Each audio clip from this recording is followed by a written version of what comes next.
Hi everyone, welcome to क्यूपन education channel. हमने जो psycho की सीरीज स्टार्ट करी हुई है उसमें नेक्स्ट टॉपिक जो है वो अपना करने जा रहे हैं। ठीक है, वेरी वेरी इंपॉर्टेंट टॉपिक है आपका पर्सनैलिटी, या फिर जिसको हिंदी में बोलते हैं व्यक्तित्व। ठीक है, टीचिंग से रिलेटेड कोई भी एग्ज़ाम है आपका, चाहे HP टेट तो है ही है, C टेट की तैयारी कर रहे हो आप, ठीक है, KVS NVS कोई PGT एग्ज़ाम है आपका, और भी कोई भी स्टेट का टेट है, पर्सनैलिटी जो टॉपिक है वेरी वेरी इंपॉर्टेंट टॉपिक है ये। पर्सनैलिटी होती क्या है, कैसे कैसे हम इनको एनालिसिस करते हैं पर्सनैलिटी की। ठीक है, कौन कौन से डिफरेंट साइकोलॉजिस्ट हैं जिन्होंने अपनी थ्योरीज दी थी, उसके बाद कौन कौन सी टेक्निक्स हैं, इसके ऊपर क्वेश्चंस देखने को मिलता है पर्सनैलिटी में। HP टेट की बात करूँ, सीधे सीधे ऐसे क्वेश्चंस आते हैं। जस्ट आपको पता होना चाहिए कौन सी टेक्निक कौन से मतलब कि एक तरह से पार्ट्स में आती है हमारे पास। ठीक है, तो ज़्यादा टाइम वेस्ट करते ना हुए स्टार्ट करते हैं अभी। तो पर्सनैलिटी क्या है, व्यक्तित्व या पर्सनैलिटी जो है लैटिन भाषा के शब्द प्रसोना से लिया गया है। ये भी इम्पॉर्टेंट है, कई बार ऐसा चीज़ के ऊपर ही क्वेश्चन आ जाता है कि जो पर्सनैलिटी वर्ड है वो कहाँ से लिया गया, कौन सी लैंग्वेज से लिया गया।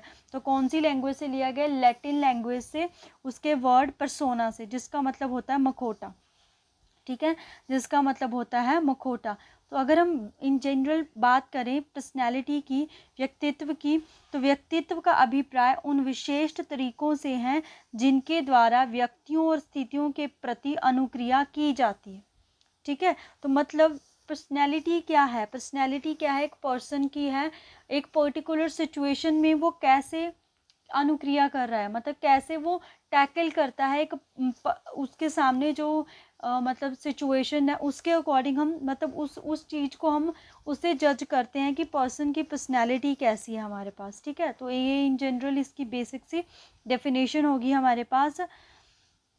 अगर हम बात करें, वेरी वेरी इंपॉर्टेंट क्वेश्चन है ये, फादर ऑफ पर्सनैलिटी कौन है हमारे पास, एल्बर्ट गार्डनर, एल्बर्ट गार्डनर। ठीक है, ये हमारे पास क्या है, पर्सनैलिटी के फादर हैं, व्यक्तित्व के जनक हैं। ये क्वेश्चन बहुत ही बार फ्रेम हुआ है। तो पूरी पर्सनैलिटी के रिलेटेड इन्होंने डिटेल अपनी बुक है इनकी इंडिविजुअल साइकोलॉजी, उसके अंदर सारा कुछ बताया हुआ है। तो कई बार क्वेश्चन ये भी फ्रेम हो जाता है कि कौन सी बुक लिखी थी इन्होंने, ठीक है, जिसमें पर्सनैलिटी के बारे में बताया था, तो वो है इंडिविजुअल साइकोलॉजी। ठीक है, मतलब मैंने काफ़ी सारी चीज़ें लिखी है इसमें जहाँ से क्वेश्चन आ सकता है, जहाँ से क्वेश्चन आए हुए हैं वो मैं साथ ही साथ बताती रहूँगी आपको, जहाँ से अब आने वाले टाइम में क्वेश्चन आ सकते हैं, तो वो भी चीज़ें मैंने साथ में इंक्लूड करी हुई है। क्योंकि अगर आप एक टॉपिक को समझना चाहते हो तो कुछ टर्म जो साथ में हैं वो समझनी पड़ती हैं, तभी हमें टॉपिक जो है समझ में आता है। नेक्स्ट हमारे पास आता है फैक्टर अफेक्टिंग पर्सनैलिटी, हमारे जो व्यक्तित्व है उसको अफेक्ट करने वाले कारक कौन कौन से हैं। बायोलॉजिकल फैक्टर है और इन्वायरमेंटल फैक्टर है। बायोलॉजिकल हम बोल सकते हैं एक तरह से, हिंदी में अगर हम बात करें बायोलॉजिकल, हमारे पास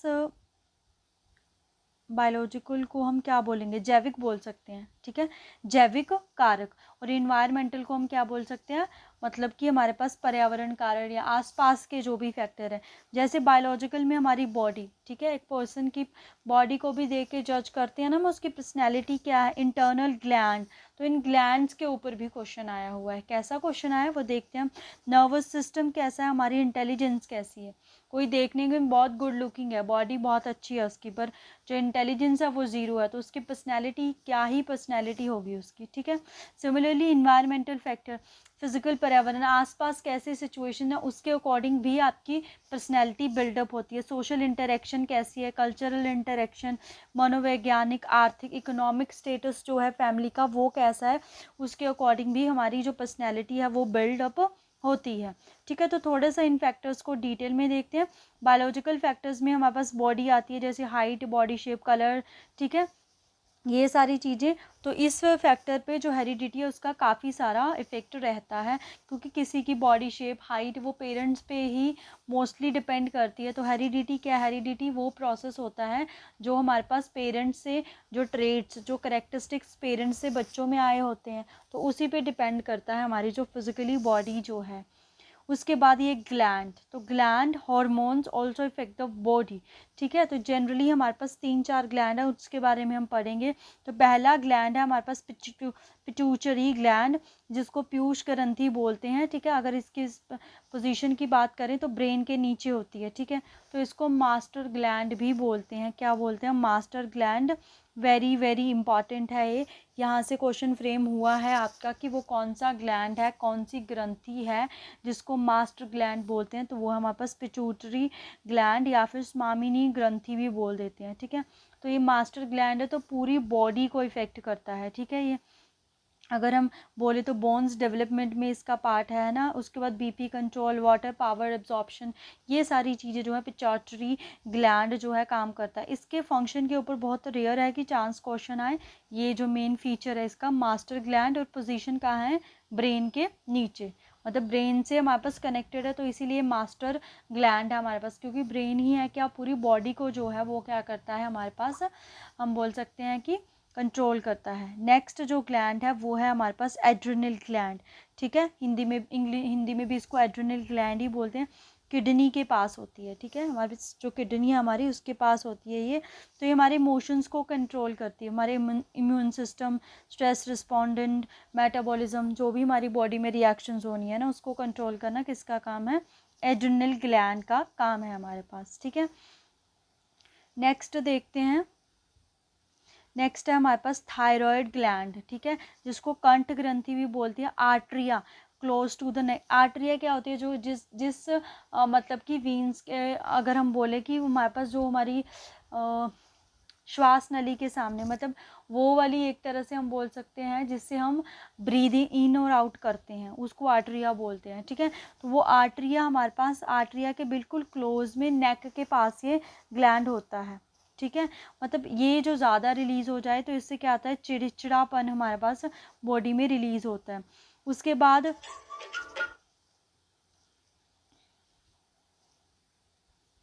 यौन ग्रंथियाँ, सेक्स ग्लैंड, तो हमारे पास मेल जो सेक्स ग्लैंड है वो टेस्टोस्टेरोन है, फीमेल्स की बात करें एस्ट्रोजन और प्रोजेस्ट्रॉन। तो इसके ऊपर भी क्वेश्चन आया हुआ है आपका कि जो मेल्स हमारे पास सेक्स ग्लैंड है वो कौन सा है, टेस्टोस्टेरोन, और फीमेल सेक्स ग्लैंड कौन सा है, प्रोजेस्ट्रॉन। मतलब ऑप्शंस में दे देंगे, आपको पहचानना होगा। तो फीमेल सेक्स ग्लैंड कौन से हैं हमारे पास, एस्ट्रोजन एंड द प्रोजेस्ट्रॉन, ठीक है। नेक्स्ट हमारे पास है नर्वस सिस्टम, ठीक है। नेक्स्ट क्या है हमारे पास, नर्वस सिस्टम, तंत्रिका तंत्र, ये भी इम्पॉर्टेंट फैक्टर है, मतलब कि क्योंकि एक तरह से पूरी बॉडी को कंट्रोल करता है हमारे पास, ये भी हमारी पर्सनैलिटी को बिल्डअप करने के लिए। उसके बाद एनवायरमेंटल फैक्टर मैंने बता ही दिया था, सोसाइटी कल्चर पे डिपेंड करता है, मेंटली डेवलपमेंट, इंटरेस्ट कैसे हैं उसके, है ना, साइकोलॉजिकल, किसी का इंटरेस्ट स्पोर्ट्स में है, किसी का इंटरेस्ट स्टडी में है, उसके अकॉर्डिंग उसकी इंटरेस्ट के अकॉर्डिंग पर्सनैलिटी बनती है, विल पावर कितनी है उसकी, ठीक है। Social and culture factors, parents का पर्सपेक्टिव कैसा है towards the child, family situation कैसी है, मॉरल्स कैसे हैं, behaviour of family, school teacher, classroom, neighbour, religious institute, social adjustment, society. तो ये सारी जो है हमारी पर्सनैलिटी को इफेक्ट कर।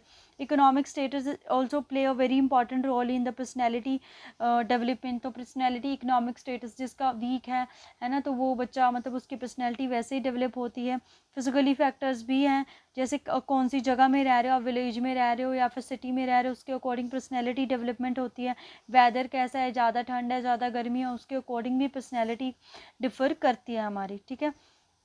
तो ये था फैक्टर्स के बारे में। उसके बाद आई क्लासिफिकेशंस के बारे में पढ़ना है हमने पर्सनैलिटी की। तो जो फर्स्ट क्लासिफिकेशन है पर्सनैलिटी की वो कौन से साइंटिस्ट साइकोलॉजिस्ट ने दी थी, हिपोक्रेट्स ने। तो ये क्वेश्चन फ्रेम हुआ है प्रीवियस ईयर क्वेश्चंस में आपका कि कौन से साइंटिस्ट ने, फर्स्ट साइंटिस्ट कौन से जिसने पर्सनैलिटी को क्लासीफाई करा था, तो वो है हमारे पास हिपोक्रेट्स, ठीक है।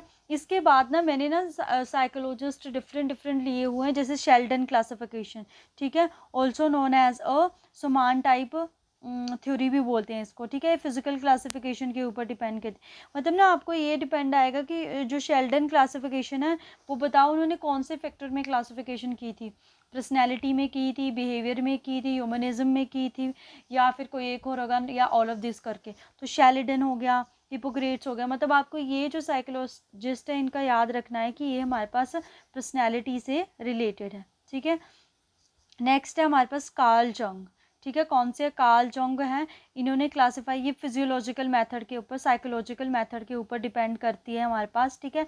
तो इन्होंने कौन सी टर्म दी थी, एक्सट्रोवर्ट और इंट्रोवर्ट जो हम बोलते हैं, बहुमुखी और अंतर्मुखी जो टर्म्स हैं, किसने इसको डेराइव किया है, इसके ऊपर भी ऐसा क्वेश्चन आपका फ्रेम हो जाता है, ठीक है। तो कार्ल जंग ने दिया एक्सट्रोवर्ट और इंट्रोवर्ट। एक्सट्रोवर्ट, इंट्रोवर्ट, इंट्रोवर्ट मतलब जो अपने तक ही सीमित है, remain isolated and enjoy company of a few people, one outgoing and outspoken person who enjoy being around and talking to the people, ठीक है। अकेला रहना पसंद होता है इनको, शर्मीला स्वभाव होता है, ये ज़्यादा बोलने वाले होते हैं, कम बोलने वाले होते हैं, ठीक है।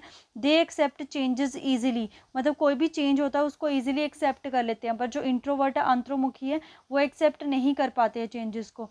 They can be distracted easily, ये जो है डिस्ट्रैक्ट बहुत ईजिली हो जाते हैं।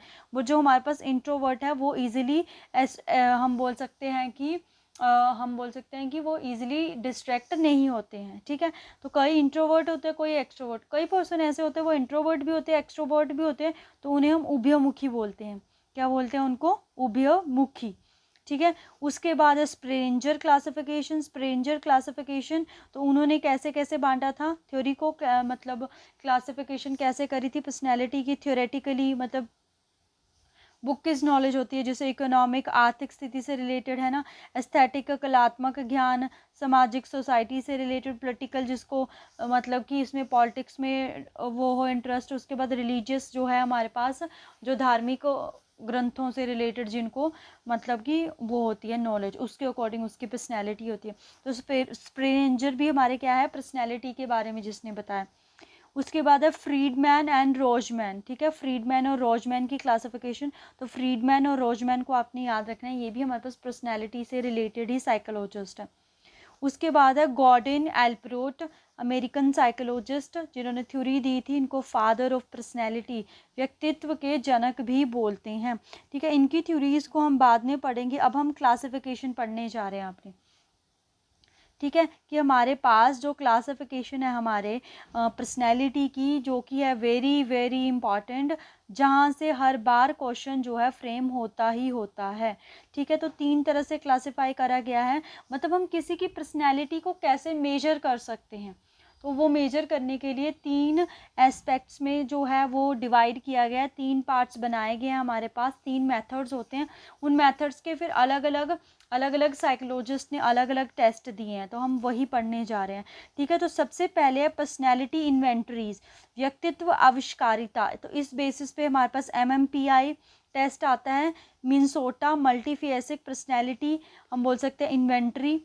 उसके बाद है बेल एडजस्टमेंट इन्वेंटरी, कैटल का 60 personality factor, very very important, Eysenck questionnaire, very very important, Woodworth personality data sheet, also important, और ऑल्परेट AS रिएक्शन स्टडी, ठीक है। मतलब ऑल्परेट का भी जो हमारे पास है ऑल्सो वेरी वेरी इंपॉर्टेंट। तो ये जो बाय नेम है, साइकोलॉजिस्ट के नेम है, एल्परेट, कैटल, आइजेनिक, वुडवर्थ, ठीक है, बेल, ये सारे पर्सनैलिटी इन्वेंटरीज में आते हैं, आविष्कारिता में आते हैं। उसके बाद हमारे पास आते हैं projective methods, very very important है ये प्रोजेक्टिव मेथड। सीधा सीधा क्वेश्चन फ्रेम होता है, आपको टेस्ट का नाम दिया जाएगा, बताओ ये प्रोजेक्टिव टेस्ट है या नहीं है, या फिर किस साइकोलॉजिस्ट ने इसको डेराइव करा हुआ है। वर्ड एसोसिएशन टेस्ट, शब्द साहचर्य परीक्षण, रोरेक टेस्ट, इंक ब्लो टेस्ट बोलते हैं जिसको, रोशा परीक्षण, ठीक है, इंक ब्लो टेस्ट बोलते हैं इसको। Thematic appreciation test, very very important. Children appreciation test, sentence completion test, Hindi वाले देख सकते हैं मैंने लिखा हुआ है। Picture frustration study, picture association test, play technique, खेल विधि। अगर मैं इसमें इंपॉर्टेंट बात करूँ तो हमारे पास प्ले टेक्निक है, ठीक है, बाकियों के बारे में भी मैंने लिख दिया है, हो सकता है आने वाले उसमें देखने को मिले।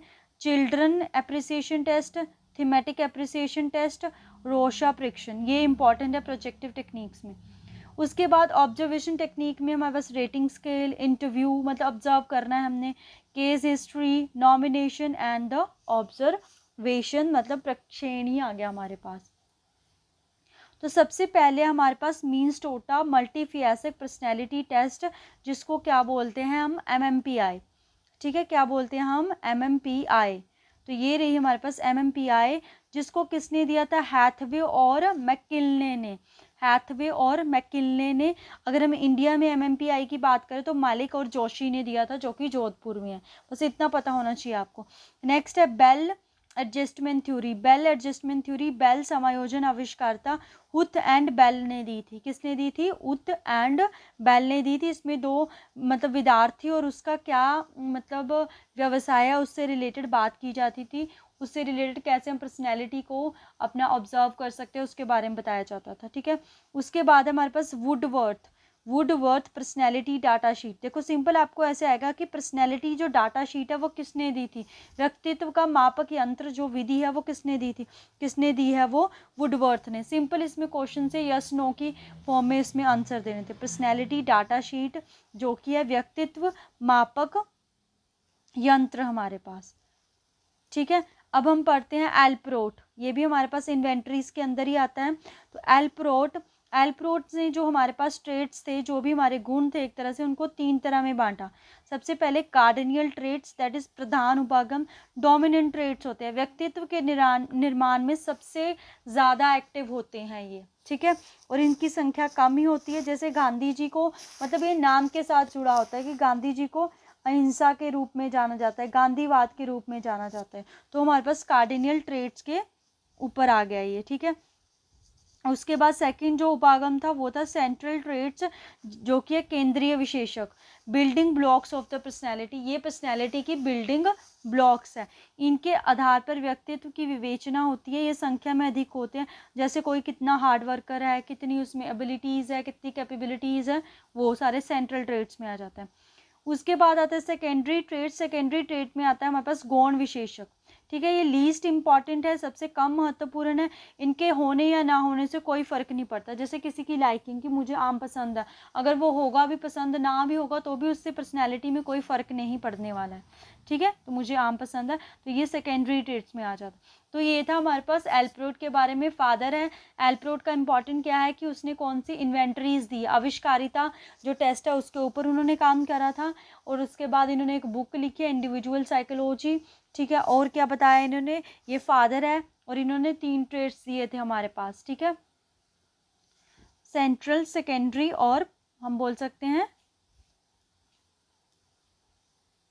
कार्डिनल, ठीक है, कार्डिनल।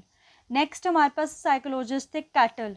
वेरी वेरी इंपॉर्टेंट है ये, बहुत ही बार इनका क्वेश्चन फ्रेम हुआ है। तो इन्होंने क्या दिया था, 16 PF test, 16 personality factor test दिया था, ठीक है। इसको 2 ट्रेड्स में इन्होंने डिवाइड किया था, सोर्स ट्रेड्स और सरफेस ट्रेड्स।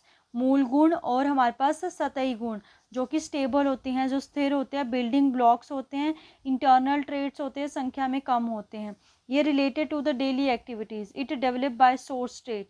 जब सोर्स स्टेट जो है वो हमारे पास, जो हमारे मूल गुण हैं, जब वो एक्टिविटी करते हैं तब हमारे पास सरफेस ट्रेड आते हैं। एक्चुअल में जो हमारे ट्रेड्स हैं वो हमारे सोर्स ट्रेड के अंदर आते हैं, ठीक है, मूल गुण के अंदर आते हैं। तो 16 पर्सनैलिटी फैक्टर किसने दिया है, कैटल ने दिया है। और पर्सनैलिटी का टेस्ट है ये हमारे पास इन्वेंटरीज के अंदर आता है। और इसमें हम यौवन अवस्था, मतलब जो भी यौवन अवस्था में हमारे पास किस वयस्कों तक है ना, अडल्ट तक, जो भी अडल्ट फेज से गुजर रहे हैं उनका पर्सनैलिटी टेस्ट करने के लिए ये यूज़ किया जाता है। नेक्स्ट है आइसेनिक पर्सनैलिटी क्लासिफिकेशन। कई बार ना ऐसे आ जाता है, बताओ इसमें से कौन से जो साइकोलॉजिस्ट है वो पर्सनैलिटी से रिलेटेड है। तो लाइक आइसेनिक, ऐसा क्वेश्चन आया हुआ है। He believe that 2 personality factor are interlinked therefore put together. मतलब जो भी पर्सनैलिटी, जैसे इंट्रोवर्ट और एक्सट्रोवर्ट था ना, कार्ल जंग ने उनको अलग अलग रखा था, पर इसने 2 जो डिफरेंट पर्सनैलिटी फैक्टर्स हैं उनको अलग अलग कर दिया। इसने कार्ल जंग थ्योरी को एक्सेप्ट तो किया, बट क्या करा, जो भी डिफरेंट एस्पेक्ट से उनको इकट्ठा कर दिया। जैसे इंट्रोविज्म और एक्सट्रोविज्म, ठीक है, इंट्रोविज्म वर्सेज में एक्ट्रोविज्म, अंतर्मुखता वर्सेज में बहिर्मुखता, न्यूट्रोटिज्म एंड इमोशनल स्टेबिलिटीज़ हमारे पास, ठीक है, तंत्रिका तापता एंड संवेगिक स्टेबिलिटी। उसके बाद साइकोटिज्म वर्सेस में सोशेबिलिटी, साइकोटिज्म वर्सेस में सोशेबिलिटी, मानसिकता एंड द सामाजिकता। पहले इसके 2 ही फैक्टर होते थे, बाद में ये जो है इसने थर्ड जो है पार्ट इसको इंक्लूड करा अपने टेस्ट में, ठीक है, आइजेनिक। ये हमने देख लिए, ठीक है। तो ये सारे इन्वेंटरीज के अंदर आते थे। एक और मॉडल है, ये इन तीनों में से किसी के अंदर नहीं आते, व्यक्तित्व का पंचकारक मॉडल, पर्सनैलिटी 5 फैक्टर मॉडल। किसने दिया है? पॉल कोस्टा और रॉबर्ट मैकरे ने। पॉल कोस्टा और रॉबर्ट मैकरे ने की पर्सनैलिटी क्या होती है? Openness of the experience, extroversions, agreeability, neuroticisms and the consciousness, ठीक है। इसके बारे में बताया था, ये 5 फैक्टर्स इनको कंसिडर करके इन्होंने बताया था। इसके बाद आती है हमारी projective techniques. Very very important है प्रोजेक्टिव टेक्निक्स। सबसे पहले हमारे पास रोशाश इंक ब्लॉट टेस्ट। तो सीधा क्वेश्चन ऐसे होता है, इंक ब्लॉट टेस्ट किसने दिया है? किसने दिया है?